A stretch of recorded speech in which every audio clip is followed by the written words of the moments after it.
Capítulo 16. Além do bandeirante que já se encontrava na região de São José do Xingu desde a segunda-feira, outros 3 aviões de busca haviam sido deslocados para lá. Não foi fácil para os pilotos da FAB encontrarem o campo da fazenda. Devido às queimadas, a visibilidade era precária.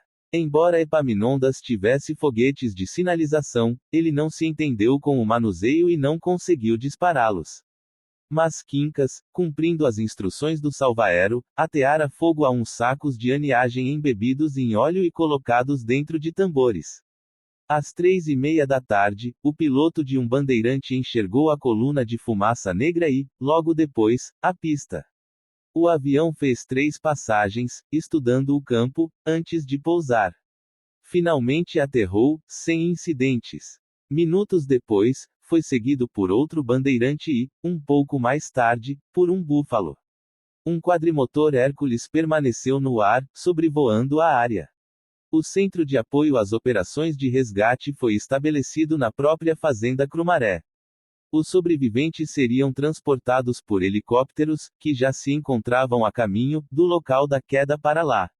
O búfalo e os bandeirantes os levariam da fazenda para Cachimbo. Àquela altura, diversos aviões fretados por jornais, revistas e emissoras de televisão voavam para a localidade de São José do Xingu, onde também havia um aeródromo. Pouco mais de 1 hora após o pouso dos bandeirantes e do búfalo, 4 helicópteros da FAB chegaram à fazenda Crumaré. Dos 4 sobreviventes que haviam saído a pé do local do acidente, 3, Epaminondas, Marcionílio e Antônio Farias, partiram às 16 horas, num bandeirante, com destino à base de Cachimbo. Os outros aviões e helicópteros decolaram para ver se encontravam o Boeing antes do pôr do sol. Afonso não quis ir para Cachimbo. Preferiu ficar na fazenda, aguardando Regina e Ariadne. No local da queda do Boeing, os sobreviventes ouviram um ronco de motores. No princípio, débil. Mas foi aumentando. Eram quase 17 horas quando um avião da FAB, com pintura de camuflagem em tons de verde, sobrevoou os destroços. De cima, a tripulação do Hércules prefixo 1462, comandado pelo capitão Celso Vieira Júnior, enxergou, sobressaindo-se em meio à mata densa, o leme de direção do PPVMK, com o inconfundível logotipo da Varig. Lá embaixo, os sobreviventes correram para o meio da clareira e começaram a gritar, agitar panos e mãos, chorar e rir. Abraçaram-se e beijaram-se. A chefe de equipe Solange, mais por comemoração, soltou um foguete. Emocionados, os tripulantes do Hércules viam as pessoas agitando as mãos. E viram quando o foguete subiu.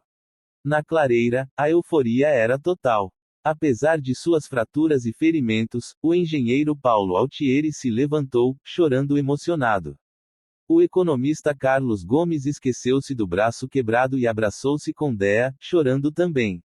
O italiano saiu aos pulos, sem sentir as costelas quebradas. Logo chegaram outros aviões. Lançaram de paraquedas mantimentos e remédios.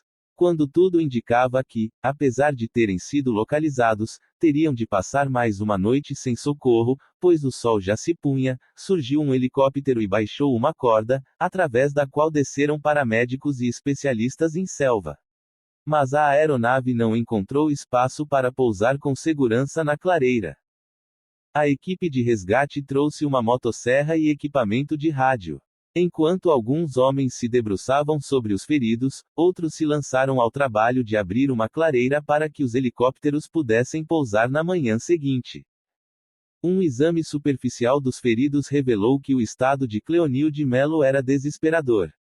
Decidiram resgatá-la imediatamente, aproveitando-se dos últimos minutos de claridade do dia. Içaram-na numa maca para o helicóptero. Infelizmente foi tarde. Cleonilde morreu a caminho da fazenda. Na Crumaré, Afonso disse aos militares que seria capaz de voltar, sob a luz de lanternas, até onde o avião caíra. Organizou-se então uma expedição noturna de socorro por terra. Além do pessoal da FAB, e do exausto Afonso, foram nela o administrador Quincas e 6 empregados da fazenda. Enquanto isso, no local da queda, a presença da equipe de socorro muito aliviou o sofrimento dos sobreviventes. Depois de quase 48 horas de suplícios, o garimpeiro Manoel Alencar e o advogado Fidelis Rocco receberam injeções de morfina e puderam dormir.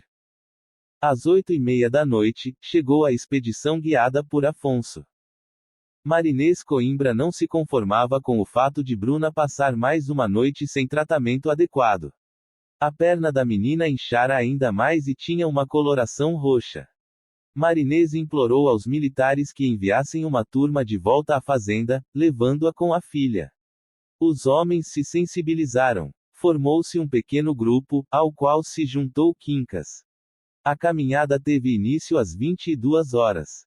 Bruna chorava de dor, o pé cada vez pior, o braço quebrado doendo muito com o sacolejo do andar dos homens, que se revezavam ao carregá-la.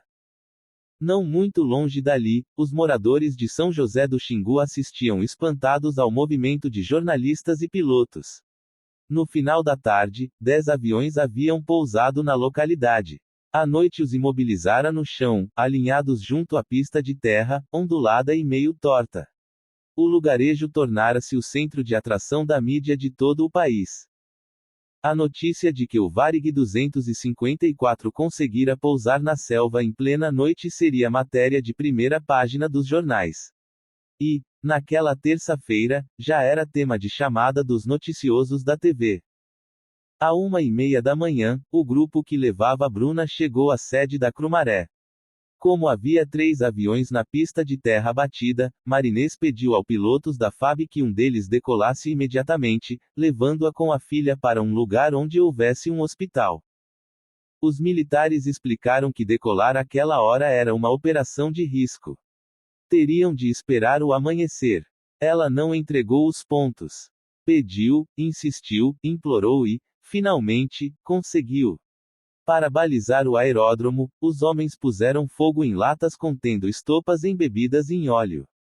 Postado numa das cabeceiras, o caminhão iluminou, com seus faróis, cacos de vidro e pedaços de plástico estrategicamente colocados ao longo dos 2 quilômetros de pista. Valendo-se do balizamento improvisado, um bandeirante decolou às 3 da madrugada, levando Marinês e Bruna diretamente para Brasília. Às 6h30 da manhã de quarta-feira, mãe e filha deram entrada no hospital distrital. Nessa mesma hora, na clareira do desastre, o heliporto de emergência acabara de ficar pronto. A informação foi passada pelo rádio à fazenda.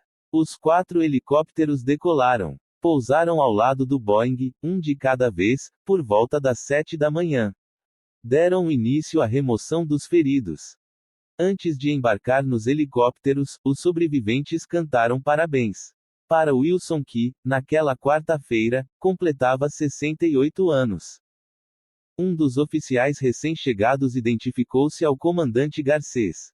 Este passou-lhe formalmente a guarda dos destroços e dos passageiros, vivos e mortos. Tal como manda a tradição, herdada dos mares, Garcês foi o último sobrevivente a deixar o local do acidente. Embora ainda não o soubesse, sua carreira de aviador terminava naquele instante.